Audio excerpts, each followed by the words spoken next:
কার কাছে মন খুলে দেয়া যায়, কার কাছে বাংলাদেশ জামায়াতে ইসলামী ফেনী জেলার দাগনভূঞা উপজেলার ৮ নং জাইলস্কর ইউনিয়ন শাখার সম্মেলন অনুষ্ঠিত হয়েছে। হওয়া যায় বেশি আশ্বস্ত তারে না। শুক্রবার বিকেলে সিলোনিয়া উচ্চ বিদ্যালয় মাঠে উক্ত সম্মেলনটি অনুষ্ঠিত হয়। আহমদ বড় বিশ্বস্ত সে অনুষ্ঠানে অত্র ইউনিয়ন জামাতে আমির মাওলানা সাইফুল ইসলামের সভাপতিত্বে উক্ত অনুষ্ঠানে প্রধান অতিথি হিসেবে বক্তব্য রাখেন জামাতে ইসলামী কেন্দ্রীয় মজলিসের শুরা সদস্য ও অঞ্চল টিম সদস্য অধ্যাপক লিয়াকত আলী ভূঁইয়া।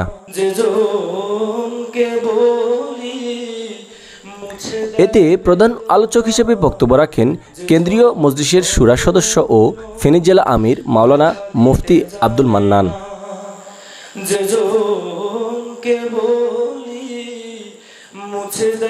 এতে অত্র ইউনিয়ন জামাতের সাধারণ সম্পাদক ফখরুল ইসলাম মামুনের সঞ্চালনায় বিশেষ অতিথি হিসেবে বক্তব্য রাখেন জামাতে ইসলামী ঢাকা মহানগর উত্তরের সহকারী সাধারণ সম্পাদক ডাক্তার ফখরুদ্দিন মানিক, ঢাকা মহানগর দক্ষিণের মজলিস শুরা সদস্য মেজবাউদ্দিন সাঈদ, দাগনভূঞা উপজেলা আমির গাজী সালেউদ্দিন প্রমুখ।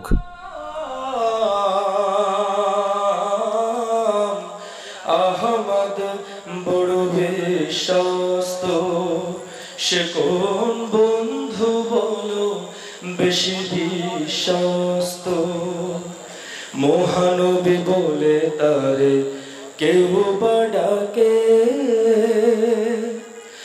আমি ডাকি। অনুষ্ঠানে প্রধান অতিথি তার বক্তব্যে বলেন, শেখ মুজিবুর রহমান দেশের স্বাধীনতা চাননি, মেজর জিয়া দেশের স্বাধীনতার ঘোষণা করেছেন। জামাতে ইসলামী এদেশের সৎ নেতৃত্ব ও আল্লাহর আইন কায়েম করতে চায়। তাই সবাই ঐক্যবদ্ধ হয়ে জাকাত ভিত্তিক রাষ্ট্র প্রতিষ্ঠা এবং প্রত্যেক নাগরিকের 5টি মৌলিক অধিকার নিশ্চিত করতে সৎ ও দেশপ্রেমিক লোকের শাসন প্রতিষ্ঠা করার আহ্বান জানান তিনি। কোথাও আর মেলে না যে করুণা অনুপম উপমা যার মতো দরদি। আমরা যারা দায়িত্ব পালন করি আমরা কেউই আপনাদের নেতা নয়, আমরা কর্মী। আমি নিজে ব্যক্তিগতভাবে নিজকে কর্মী পরিচয় দিতে স্বাচ্ছন্দ্য বোধ করি। ইসলামী আন্দোলনের কর্মীরা আছে, আমাদের জানমালের জন্য কোনো অনিরাপত্তার কোনো কারণ নাই, আমাদের কোনো ধরনের চিন্তা টেনশনের কারণ নাই। ইসলামী আন্দোলন যদি অগ্রসর হয় সে এলাকাতে মানুষেরা শান্তিতে ঘুমাতে পারবে। আপনাদের বোঝা উচিত ছিল কি খেলা হয়েছে আমরা দেখেছি। খেলোয়াড়রা যখন মাঠে নেমেছে আপনারা রান্না করা ভাত ছেড়ে পালিয়েছেন। কি খেলবেন আমাদের জানা হয়ে গেছে। আল্লাহ সুবহানাহু ওয়া তাআলা পৃথিবীবাসীর জন্য যে কালোজি আদর্শ পাঠিয়েছেন, যে সুস্পষ্ট দলিল পাঠিয়েছেন, হাযা বায়ানুল লিন-নাস ওয়া হুদা ওয়া মাইযাতুল লিল মুত্তাকিন। আজকে তারা কোথায়? তারা দিনে দুপুরে পালিয়ে গেছে।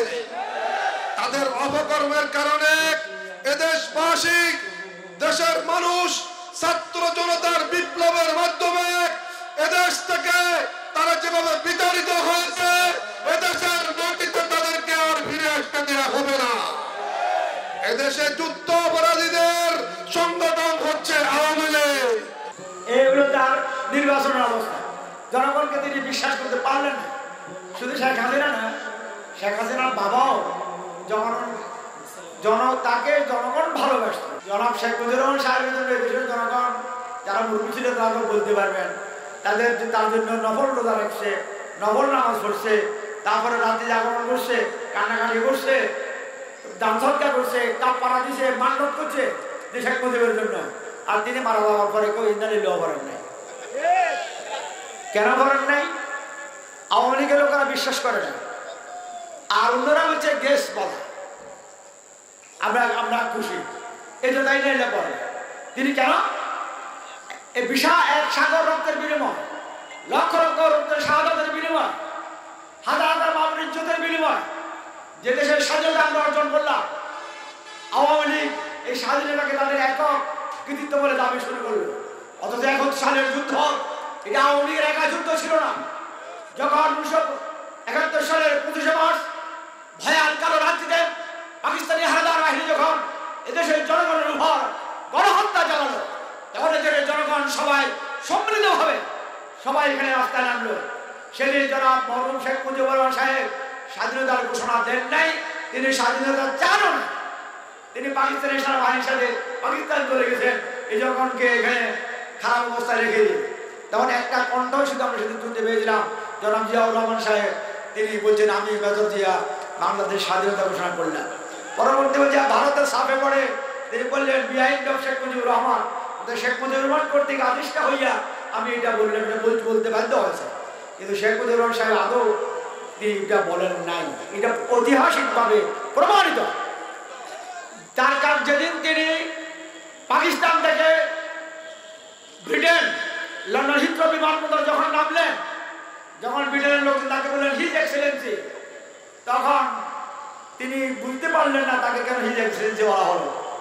তখন বিবিসির সাংবাদিক ছিলেন সিরাজুর রহমান, যারা দেশ স্বাধীনতা সংগ্রামে বিশাল ভূমিকা রেখেছেন, দেশটাকে স্বাধীন করেছেন, সেই সিরাজুর রহমানকে তিনি জিজ্ঞেস করেন, সিরাজ ওরা আমাকে হিজ এক্সেলেন্সি বললো কেন? আরে মুজিব ভাই চুপ করেন, আমরা আপনাকে দেখাইয়া দেশটা স্বাধীন করে ফেলছি।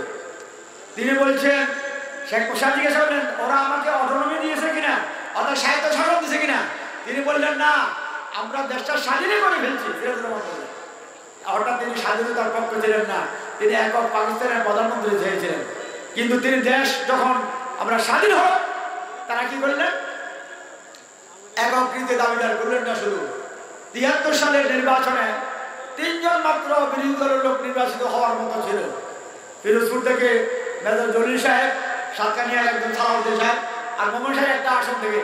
এই 3টে আসনের ব্যালট বাক্স সবগুলা একদম হেলিকপ্টার করে নিয়ে এসে ঢাকা এনে ডিক্লারেশন দিয়েছিলেন যে আওয়ামী লীগের প্রার্থীরা বিজয়ী। এটা হলো জনাব শেখ মুজিবুর রহমান সাহেবের গণতন্ত্রের নমুনা। এরপরে তিনি ইসলামী দলগুলোকে আগে বেআইনি ঘোষণা করলেন। 73 সালের শুরু পর্যন্ত সকল মাদ্রাসাগুলো বন্ধ ছিল। 73 সালে আমরা আন্দোলন করে মাদ্রাসাগুলো খুলতে বাধ্য করেছি। এরপরে তিনি কি করলেন?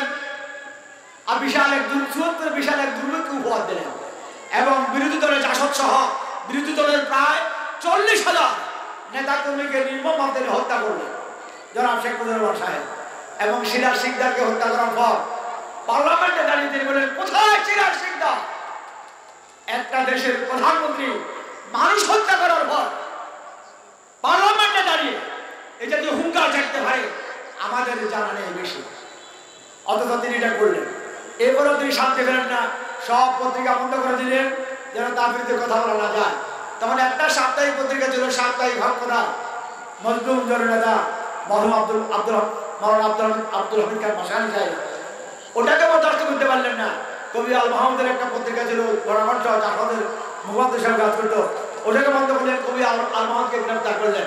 ওই হকতা তখন একটা রিপোর্ট ছিল, সেই 6 মাসে ভারত বাংলাদেশ থেকে তখনকার সময় 40,000 কোটি টাকার সম্পদ লুট করে নিয়ে গেছে ভারত, আমাদের সম্পদ। কিন্তু শেখ মুজিবুর রহমান সাহেব সহ এরা কেউ শব্দটি করতে পারলেন না। এরপর তিনি শান্তি পেলেন না, যে না আর দল রেখেও লাভ নাই, সব দল বন্ধ, এক নেতার এক দেশ, বঙ্গবন্ধুর বাংলাদেশ। তারপরটা আমরা বললাম না, আমরা এই ধরনের মৃত্যু কামনা করি।